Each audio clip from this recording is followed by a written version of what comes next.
ఆంధ్రప్రదేశ్ ప్రజలు ఇప్పుడు ఎక్కువగా ఎదురు చూస్తున్న అంశం పెన్షన్ల పంపిణీ. ఇందులో 3 అంశాలు కీలకంగా ఉన్నాయి. 1, ఈసారి పెన్షన్ ని కొత్తగా ఏర్పడిన కూటమి ప్రభుత్వం రిలీజ్ చేస్తుంది. 2, ఈసారి పెన్షన్ ఏకంగా 7,000 రూపాయలు రాబోతుంది. 3, ఈసారి పెన్షన్ ఎవరు ఇస్తారన్నది కూడా కీలక అంశం. అంటే వాలంటీర్ల ద్వారా ఇప్పిస్తారా లేక అధికారులు ఇస్తారా? దీనిపై వచ్చిన తాజా అప్డేట్ ఏంటో ఇప్పుడు ఈ వీడియో ద్వారా చూసి తెలుసుకుందాం. ఏపీలో పింఛను పంపిణీకి ఎలాంటి ఇబ్బందులు లేకుండా చర్యలు చేపట్టాలని ఎంఎస్ఎంఈ అలాగే సెర్ప్ ఎన్ఆర్ఐ వ్యవహారాల శాఖ మంత్రి కొండపల్లి శ్రీనివాస్ అధికారులను ఆదేశించారు. అంటే ఈసారి కూడా అధికారుల ద్వారానే పింఛను రాబోతుందని అర్థం. అంటే వాలంటీర్లు ఇవ్వరని అనుకోవచ్చు.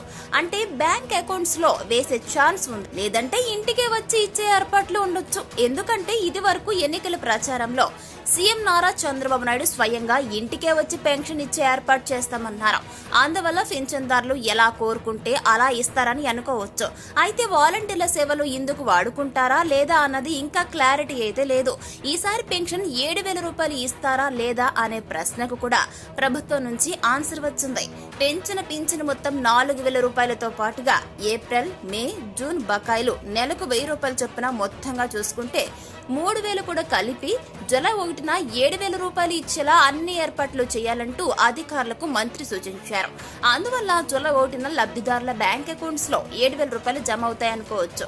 లేదా ఇంటికి వచ్చి మరీ డబ్బు ఇస్తారన్నది కూడా మనం గెస్ చేయొచ్చు అన్నమాట. అయితే ఎలా వస్తేనే మనీ రావడం కీలకం ఇక్కడ.